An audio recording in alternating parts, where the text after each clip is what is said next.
Well, Pat McGart, before I pressed the button there, said, was I having my breakfast? No, I wasn't. I had my breakfast hours and hours and hours ago. This is just a mid-morning snack I'm having. What about you, Pat? What time would you sit down to your what time do you sit down to your bacon and eggs? I sit down to hey Jude. I said, no, there's two. You remind me of my father. My father used to go to bed early and get up early. My mother used to go to bed late and get up late. I am the latter. I'm my dear missus is already bed. I think she was already bed at 6:30 this morning. I was already bed at 9:30. Jesus, amazing, amazing. How did you manage to do? Were you not? What time did you get up when you were a working man? I was up about what 8 o'clock, 7:30. Because back in the day, you used to have to get the kids out, and I used to have to be at work for 9 o'clock, and so you're up. Definitely, the kids would have been when the kids were going to school and all the rest. You were up at what, 7:30, 8:15, because everybody's running around. God be with the days, Jude. Jude, the best thing about being retired is you can say, "Wait a minute, I'll turn over for another half an hour." It's a strange thing, sleep too, isn't it? Yeah. Like, if somebody was to tell you about this species of being who went like a clapper for about 14 hours, and then it went on the ground or onto a bed and lay without movement for the next 8 hours. You see, Jude, I sit up to maybe 1 o'clock, half one, reading a book. That's the only time I get peace. If there's TV on or somebody chatting to me, I can't concentrate in the book. I'd be that way to some extent, but my reading has gone to hell. It really is very bad. That's why I'm a member of a book club. Anyway, let's move to the affairs of the nation. The big story, as you pointed out this week, was the protests at the Dail. Now, I'm a bit confused by this because I heard about it. I think I saw it on the internet. But I was expecting a lot of it to be covered by RTE. Did RTE cover it? Not yesterday evening now, but the evening before. I mean, at 6 o'clock. But no, you're 100% right. Because exactly, explain. I was watching, I think it was Wednesday evening, I was watching it, and it wasn't explained. Who were the protesters? What were they protesting about? Where did they come from? It was just there were protesters at the door, and I thought, okay, it might have been far left, maybe the Sinn Féin types or something. Tough, nothing to do. In fact, one of their main targets was the Sinn Féin guy. I can't remember the guy, which spokesman he is now, right? And then then I noticed one of the Healy Rays had to get a guard escort to his car. So I said, wait a minute, that's two bases covered that they were attacking. And then, anyway, to get down to the brass tacks of the whole thing is, Jude, these guys, they put a gallows to the thing. So somebody constructed that. Pat, can I ask you to hold it for a second? Let's talk for 10 seconds on, was it covered sufficiently with cameras and so on at the time by RTE? I don't think it was. No, it wasn't. No, Jude, it wasn't. Because what's emerging now is sort of private stuff from the videos from people's phones and all the rest of it. That's right. Yeah. Why is that? Can you just say quickly why you think that'd be? Inefficiency? I presume RT didn't know it was happening. No, but it was it started off apparently as only 20 or 30 people, and it was Jude, I worked in a Dail. I was working RT years ago. And there'll be all sorts of placards and people standing outside. And there's somebody protesting about social policy, about scoliosis, the lack of treatment for young people, and all this, and legitimate stuff. But apparently there was these 20 or sort of people out. But what I didn't know was that there was quite a lot of video activity, or what do you call it, contacting on social media, come and gather and so on. And that's what happened. And I think RT were caught out, because I notice even the coverage now that's broadcast is from phone footage. Yeah, it really looks very amateur. I mean, you'd think that RT was in a secure position at present, even without that. But hold on, just one second. Hold on 1 second. Actually, the politicians didn't know, and the people at the Dail didn't know. The security people didn't know either. I mean, are these people invisible? I don't think so. Anyway, let's go to the thing they were protesting about. The way I understood it was they were anti-immigrant, Ireland for the Irish. They felt distanced from government. They felt the government was having a good time and they were having a bad time. They set up a gallows, but that was a straight copy from Washington, D.C. It's an odd thing to do, incidentally, because I don't know anywhere that uses gallows anymore. It's electric chair. Oh, But yeah. presumably the gallows looks a bit more dramatic. Or an injection of poison. Yeah. And then they're anti-vax and anti-sex education. So they're really, truly, well, a certain type of sex education. Incidentally, have you any sympathy with them on that particular one, the sex education? No, Jude. I've no sympathy with them whatsoever. I detest people like this, Jude. They're fascist. Jude, if me and you object to some sort of sex education, I should go and you should go along to the Department of Education, go along to various people and sort of have a discussion on it. Instead of us going out and bringing gallows and bringing all this crap, Jude, they're against asylum seekers, they're against trans rights, they're against sex education in school, they're against the World Economic Forum, they're against vaccines, they're against globalizations, and they are against support for the war in Ukraine. Basically, they're Trump supporters. Yeah. No, I just mentioned that thing about the sex education because I think we're focusing on trans, people, kids who are transitioning. I'll tell you something. Now, I spent some years in the classroom, and I would not like to be landed with the job of dealing with kids who were declaring, I'm no longer a boy, I'm a girl. Yeah, I have every sympathy with a teacher, and but Jude, it's the overall thing here. Jude, I didn't realize I've been engaged on social media with a couple of these guys, and I didn't realize that they are basically fascists. Basically, Jude, what they're saying. By the way, do you ever notice they're calling themselves patriots? And they always say they always say they're taking back the country, and they're saying, and it's old-fashioned values that they're masquerading. They're using to masquerade their fascism. Basically, what they are is intolerant, bigoted, and everything else you can under the sun. These people are not great people. They should. If you come from Ukraine, if you're escaping war, you're not coming here by choice. Jude, let me repeat for the nth time.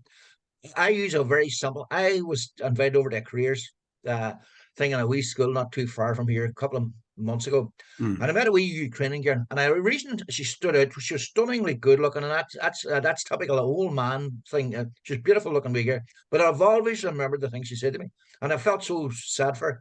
I said, "What are you going to?" She's, "All I want to do is go home." And Jude, that was a wee 16-year-old Ukrainian girl, and I felt she wanted to be back in her own country with her own people, speaking her own language. Instead of that, she was probably stuck in some bloody hotel room amongst a crowd of strangers over here. No, Jude, she didn't want to be here. And the day the war's over, I would presume about 98% of them will go home. Well, that might make sense. Sure. I think even when people go abroad, go to America or whatever, a lot of the time they wish to God they were home. Christy Moore even sings about it. So there were these are people I think they grabbed at these whole range of things because they feel that society's passing them by. It's a bit like the people in the supporters of Trump.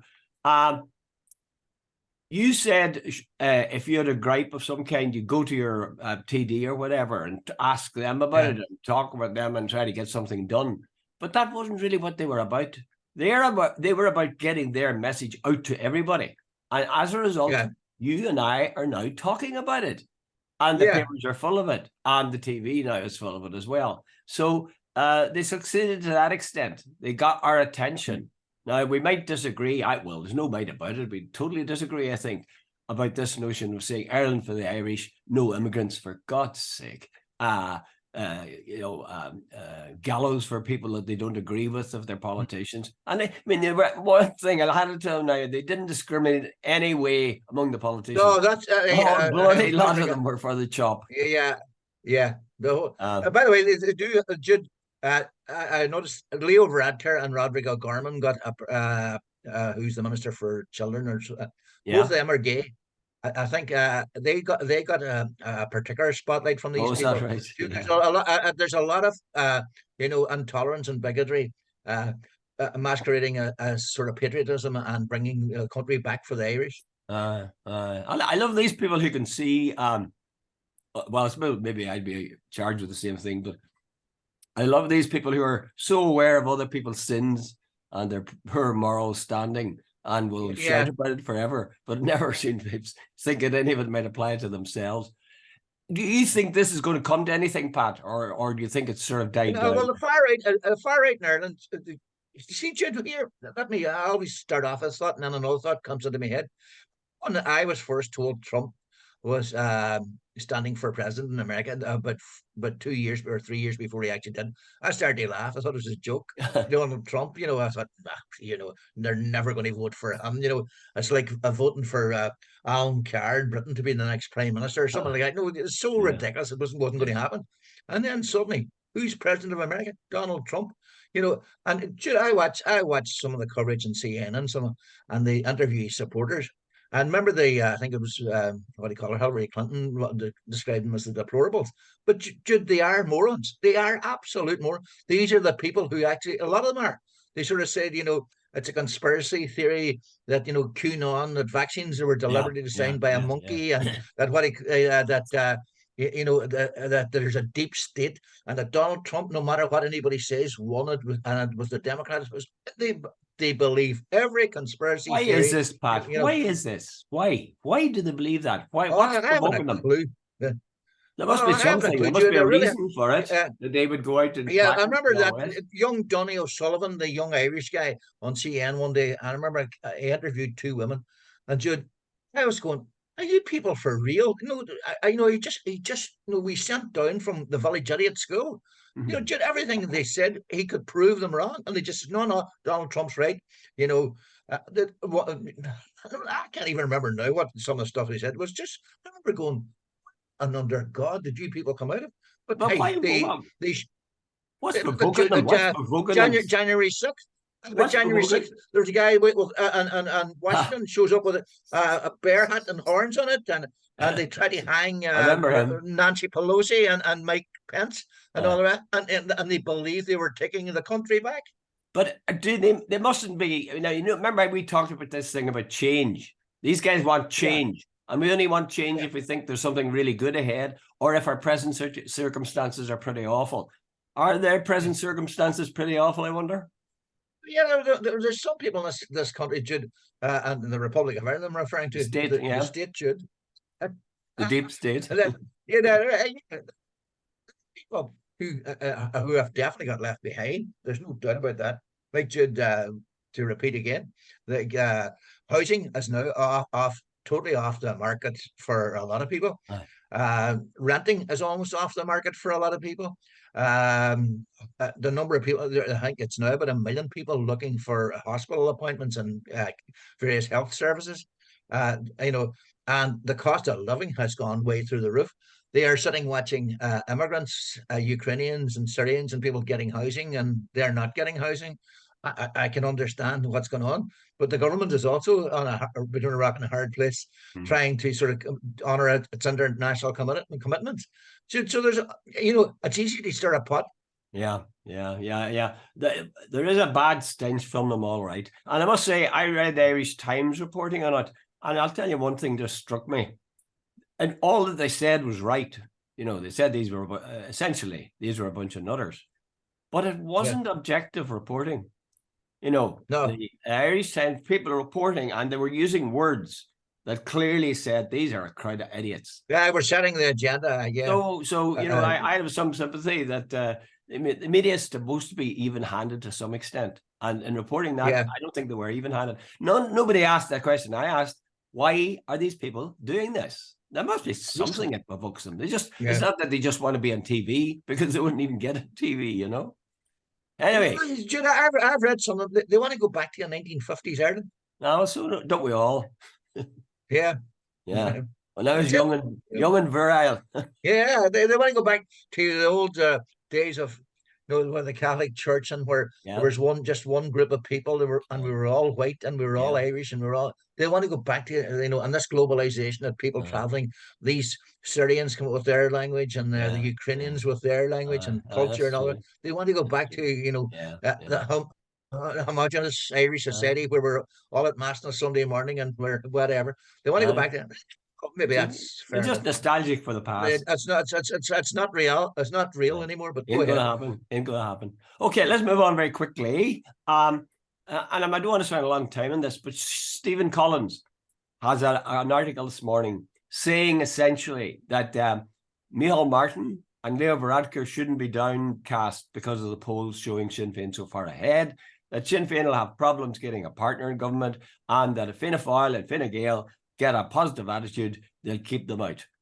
Think that's true? Well, there's a lot of truth in that, Jude. Much as you would say, if you're looking for a change, Fianna Fáil and Fine Gael, if they get a bounce at all, probably, even though if Sinn Féin gets six, I think they're talking about Sinn Féin getting maybe 67 seats at the next election. Yeah. Jude, it still won't be enough. Fianna Fáil get somewhere near 40 and Fine Gael get maybe 45. They're still going to be way ahead of Sinn Féin, But I can't even remember now how many seats are in it. Is it 161 or something? Well, it's Anyway, it doesn't changed matter. now, whatever, they're going to Changed add. now because that's exactly why I'm not sure. There used to be six. There are now 5 seats consistency where there used to be 2, 3 seats. Yeah. Anyway, it doesn't matter. Bottom line of it all is, Jude, see on the figures at the last time I looked at them, it still looks like the combination of Fianna Fáil and Fine Gael should now, I said, with maybe a couple of independents thrown in, be able to outvote Sinn Féin when it comes to a coalition or the forming of a coalition. Okay, well, here, this is something I'd be very interested to hear if you can give me an answer to. Why is it that Leo Varadkar has come out so explicitly and said, no way are we going into a coalition with Sinn Féin? Micheál Martin hasn't gone that far, but every other way he's indicated his distaste for Sinn Féin. Why? Yeah. Why? Micheál Martin as an enigma to me. Fianna Fáil, the Republican Party, it's the least Republican party. Leo Varadkar and Simon Coveney are detested by unionism because they've had the balls to stand up and said they want to see a united Ireland. Micheál Martin is the least disliked politician by unionists because he refuses to say he wants to see a united Ireland. But why are they so opposed to Sinn Féin?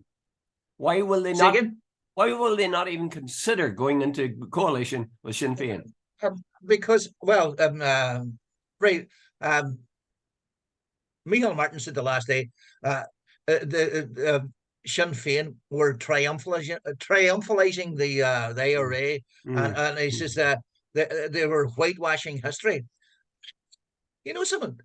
I used to sort of be behind the door, sort of saying that I used to talk regularly with Martin McGuinness. So I'm going to stop doing that. Right? I used to talk to Martin McGuinness regularly. Don't ever recall Martin McGuinness triumphalizing the IRA. In fact, I remember him very clearly telling me that he wanted this war over because he didn't want his children to go through it. I remember him clearly. When say someone like Lough, where the SAS shot people dead. I remember people like Martin being very uptight about it. But then if the IRA shot somebody dead, I know British soldiers and so on, they were sort of thinking, well, we're taking the war back to him. But he wasn't Johnson doing a jig about it. It was politics and it was about war. So this thing about, and by the way, the other thing as well, I noticed as well, and I read it the other day. Micheál Martin, what was it? Face down. It was the story of Thomas Niedermeyer. What he didn't say was about the story. He never ever references once upon a time in Northern Ireland. Remember the story of the unquiet graves? I wrote down a secret history, of the Northern Troubles. No stone unturned. Those programs give a totally different perspective. They are very balanced and all. Micheál never mentions them, but he lifts one that's anti-Republican. I think that's propaganda. I think he does that deliberately because he wants to make some clear blue water, clear green water between him and Sinn Féin. And I think the same applies to Leo Varadkar. I think they're saying we'll have nothing to do with you post-election. Yeah. Because if we give any hint that we might go with you after coalition or after the election, that'll give you a further bounce. So they're doing everything. They're sounding as if it'll be a wasteland as far as Sinn Féin is concerned after the election. And people might say, oh, what's the point in voting Sinn Féin? They're desperate to keep them down in... But here's the difference. I think Leo Varadkar, and this is only a personal opinion, and it's not would be somewhere down the line. I think Leo was, believe it or not, I do believe Leo is capable of forming a coalition. He sent, Sinn Féin, he sent Mary Lou McDonald flowers when she was in the hospital. Right, Right, yeah. Micheál Martin. I don't think Micheál Martin is capable of doing a deal. There's some Sinn Féin, there's something in his psyche that Sinn Féin are anathema to him. He detests Mary Lou McDonald. And I think because people like Pierce Doherty keeps flaunting across the floor, you're the Republican Party. You know, you're more like the Alliance Party.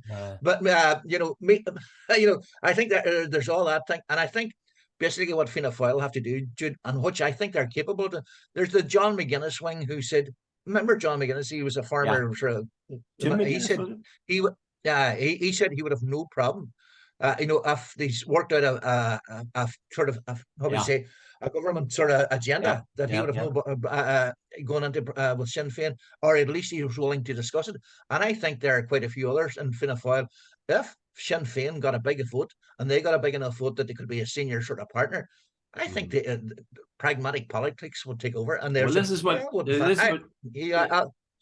ahead, Jude. I was going to say, this is what most journalists say. They tend to say, guys will take stances. Oh, no, I'll never dream of such a thing. But then after the election's over, you know, they know there's another 4 years before they'll be held to account. And they say, oh, well, you know, we've got to be practical and, you know, pragmatic and all the rest of it. Anyway, I don't think it's worth spending any more time on, other than to say Micheál Martin has got the biggest problem, because he's, in a sense, his clothes, the Fianna Fáil clothes, have been stolen by Sinn Féin. They have this Republican Party, but they're not a Republican Party, and Sinn Féin is undoubtedly a Republican Party. Dare I say, it's a bit like the SDLP and Sinn Féin. SDLP, nationalist party, or at least, you know, mildly nationalist, and suddenly, you know, Sinn Féin come on and they're very, you know, all full frontal. I don't remember it, but there was one of them junior ministers in Northern Ireland who came down to the Journal one time, and I asked him, I genuinely don't remember which one it was. I asked him about why taking so much time with Sinn Féin and the DUP. He says you may as well discuss with the substance rather than the shadow. Oh, very good. Yes, very good. Yeah. That sums it up pretty well. All right. Okay. Let's talk about a man who's been in the news and then some, and that is one Mr. Russell Brand. Now, what do you think of Mr. Russell Brand? Have you watched him on TV or on YouTube? Dude, I have to give you credit, and I'm deadly serious about this, and it's not blowing smoke. I read your piece, I was in the blog, I don't know what the hell you call it, and it summed it up brilliantly for me on a very simple basis. I don't like Russell Brand. Never have. Genuinely never have. No time for him. Didn't like his attitude. Didn't like his whatever. But there's a thing that's been hitting me this last while, and I think when I read your article, I sort of hit the nail on the head. There's a growing thing in this now of trial by television. Dude, whatever happened. No, but I'm not saying for a second Brand's either innocent or guilty. I don't know. No, if you watch the television, you would certainly have a certain opinion on it. But I don't think I should give my opinion whether he's innocent or guilty. I think that should be left to a court. But the bottom line, Jude, I want due process to take place. I don't want a lynch mob. You know, I think you referenced Arthur Miller. Was it the Crucible or somewhere? Yeah.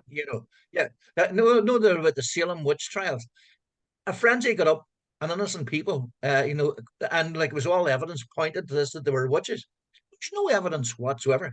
Now, I'm not saying that's a comparable case here, but Jude, I like the idea that when you get into court, both sides give their evidence, both sides give their, tell what the court, what they've seen, what they've heard, and then a jury and a judge decide, good men and true, what happens. See this, put something on TV, and then somebody's life's ruined, and then, whatever, 10 years later, they find, oh, wait a minute, hey, this was rubbish. No, remember the young fellow, what he called the BBC woman who was shot dead, on our doorstep. I can't remember her name now. Yeah. No, the guy, everybody was so certain your man was innocent. Looks like he was guilty, sorry. And he spent, 10 years in jail. Yeah. The evidence nearly is overwhelming that he was told innocent. Yeah, so, that's my point of view about all this. Well, we have examples of that from the Troubles, you remember, with the Birmingham Six and so on. Russell Brand, unlike you, I liked Russell Brand in one thing, and that was in, what was it, Forgetting Sarah Marshall, I think it was called. I thought he was Yeah, that's hilarious in that. I thought it very, very funny, very irreverent, very funny. But at the same time, I remember that thing he did with, who was it? Well, I've forgotten, some other prominent talk show host, where they were sent a voice message to the guy who played Emmanuel, Jonathan saying that Ross. Jonathan Ross. Jude, Jonathan Ross, Jonathan saying Ross. that they had screwed his granddaughter. Daughter. I just thought that was, I mean, disgusting. So I things about him I liked, things about him I detested, and I was going to say I simply agree with you, but I agree with myself as well. Why is it that even respectable, supposedly respectable newspapers like the Irish Times, the very next day were writing pieces that were saying in so many words, Russell Brand is guilty. And somebody was saying there isn't a chance of him getting a fair trial. There really isn't. Yeah. Can you see a jury coming up with a thing to say, oh no, we don't have the evidence of this? There isn't a chance. Dude, it was almost like the media equivalent of bringing the gallows. You know, Dude, I have a major thing about it. I've seen so many things in the North where, people were found guilty and people thrown in jail, and then years later it's discovered that the whole thing. Like, look at the Birmingham Six and and the Guildford Four. Yeah. I am not saying that, but hey, let's get into court. Let both sides play to the gallery of the jury where they give their evidence, and then if 12 people say, wait a minute, the evidence is overwhelming, and a judge agrees with it, and the whole system works. But this one-sided, I watched the Dispatches program, and it was very powerful, and I have no doubt, the people who were there were telling the truth. But you didn't get what he called him, Brand's full side of the story. You'll only get that in a court. That's right. But the other thing is, even Brand, excuse me, even Brand was found not guilty now in the court. His career is over as far as I can see. They decide we don't like it. The court of public opinion. But let me get this on the record. See if he's found guilty in the court, he will have zero tears to shed from. Like, I don't like him, and I do think a certain opinion about his behaviour. And someone right now, I would have. Anyway, bottom line is, I'm more worried, or more would advocate that due process is more important than sort of hanging somebody outside the front door. Absolutely. I must say, I find respectable journalists rather irresponsible, given the way they talked about it from the very beginning. Yeah. It just simply was, this guy is definitely guilty. Yeah. And there's no two ways about it.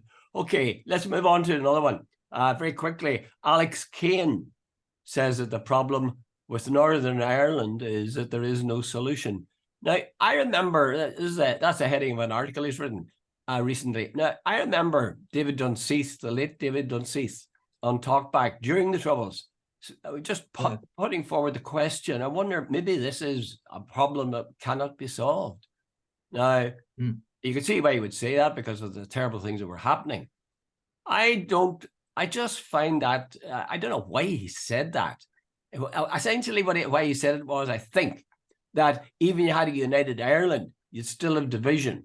You still have this terrible separateness between Catholics and Protestant, Unionists and Nationalists. I would direct his attention to the Protestants that exist within the southern state. And you would know this, knowing Donegal, because there's quite a contingent of people who are Protestant there. When I rented a house in Donegal, when I used to be teaching in Derry for a few months, I was from a Protestant man. And it was simply, he was another guy. I mean, he happened to be a really nice guy, and I'm sure there are some Protestants who are very nasty, but he was a really nice guy. The Protestant people in the Republic of Ireland seem to me to be a valuable and happy people by and large in that state. Would you agree with that? Yeah, absolutely. I think the same thing will happen. I think the same thing should happen. Well, you see, by the way, you sent me an article about Alex Kane, and it's in the Irish News. You didn't tell me it was behind a paywall. I couldn't read it. Sorry about that. Anyway, but let me come back on that. I used to go to health board meetings in Manorhamilton many years, and I used to get a lot of this. we'll call him a Protestant gentleman. And he was telling me a story. He was genuinely good, nice man, very decent man. I have a lot of time for him.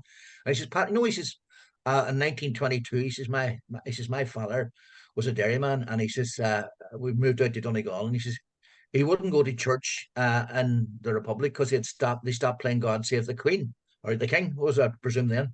So he says he would go into church in Derry. He says, I just decided to hell with it. He says, go to church out in Donegal. But he says, my son, he says, now doesn't go to church, and he's married to a Catholic girl.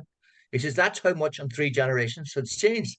Because he says, basically, and like I know quite a few people maybe years ago of the Protestant faith who might have kept their heads below the parapet. Dude, that day's long gone. Like Ivan Yates was a minister. And Fine Gael, he was of the Protestant or Church of Ireland faith. I don't know exactly what faith was. And what do you call the girl from one hand? She's Church of Ireland, isn't she? That's right. The minister, No, Heather Humphreys. Heather Humphreys.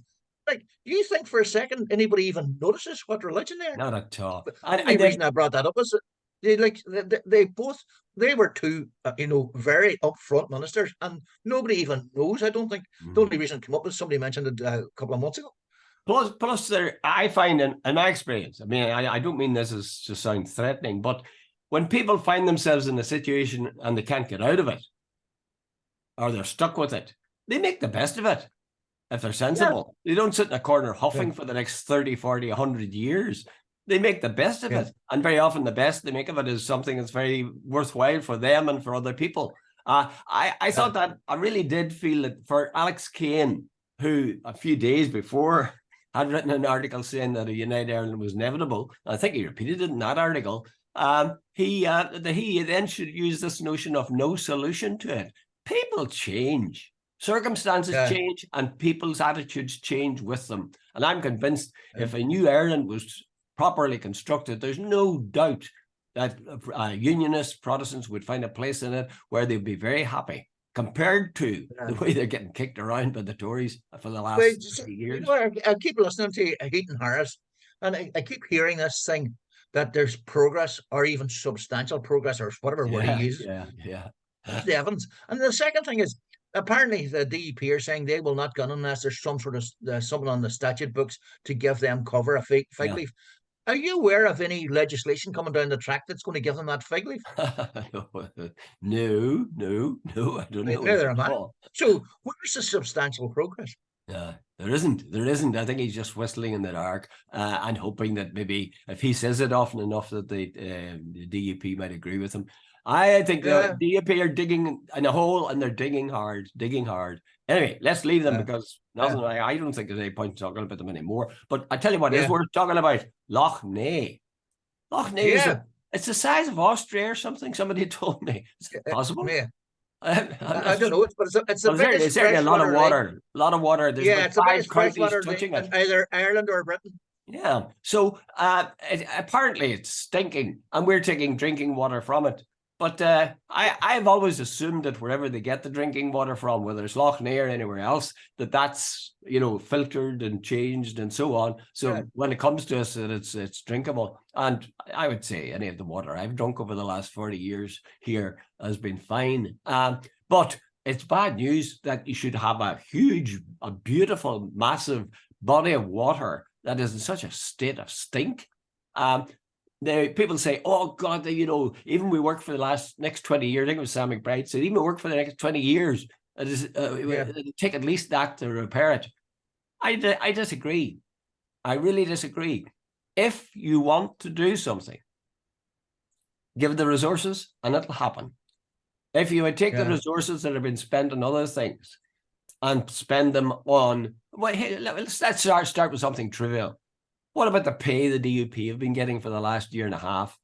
Put a bit of that into clearing up some of it. But obviously, you'd have to have a lot more than that. But of course, the state, of course, Britain has got resources that they could put into that would clear up that mess that it appears to be inside, I'd say, at the most 5 years. So I don't see why Sam McBride's talking about 20. You read? Well, he said it was. A senior Stormont official told him that even if they started tomorrow. But hold on, Jude. You don't know how depth. How far down has this stuff got? how do you clean out a clear water river, a freshwater river? Right? Aye, but Pat, There's you and I might oh, but know. hold on, Dr. Cons, hold on. You got a fair Can I road. get on with You, it? yeah. Right. Editor McGard. Right. If they're saying it could take 20 years, except totally it could take that. Dude, Ah, apparently the pollution is so serious that they're saying it's massive. But here's the big thing, dude. 40% of the drinking water of Northern Ireland comes from Lough. that's Say right. that water gets polluted. Where's the alternative source? Where do you get the water? Oh, Secondly, I'm Jude, not. do you know, hold on a second, Jude, do you know the water now because of that heavy duty pollution? Do you know, can you say with certainty that the water you're drinking is actually safe? No, I'm not saying that, but that's not what we're talking about. I'm talking about the speed with which they could change it, the speed with which they Yeah. could save Lough Neagh. And I'm convinced that they're spending money on weaponry, on billions going to Ukraine, on all sorts of rubbish. You And suggest money can change Mother Nature. How do you yes, know that they yes, can? of course, money can change Mother Nature. That's what you mean. You put the technology to work on Mother Nature and you rescue her. I mean, that's what they're doing when they're wilding places. That's what they're doing Yeah. when they try to preserve insects and butterflies and things like that. Hans, Money does it. You have to have money. if an expert says the pollution is so serious and so profound in the sense that it'll take 20 years to get the river back into shape again, where's the proof to say that that isn't the case? Well, I haven't got the proof. All right, and that was okay. So you say this guy's an expert, but I don't know. my past experience tells me that when people want something to happen, when a government wants something to happen, bang. Remember Yeah. when Theresa May used to talk, oh, there's no magic money tree. Remember that? So, yeah. And then the Yeah, I pandemic remember came that. and they had billions because they really By, needed to by the way, solve it. Dr. Collins, remember me and you had a rule we wouldn't go past 30 minutes. We've just done I know, 40. but we're so eloquent, Pat. You know, I mean, you're not much good, but I'm so bloody eloquent. I can't stop myself and keep it going. You know, it's like my friend used to say, hey, you were brilliant. How did I play? Okay, Matt. Many thanks. All All the the best. best, Jared.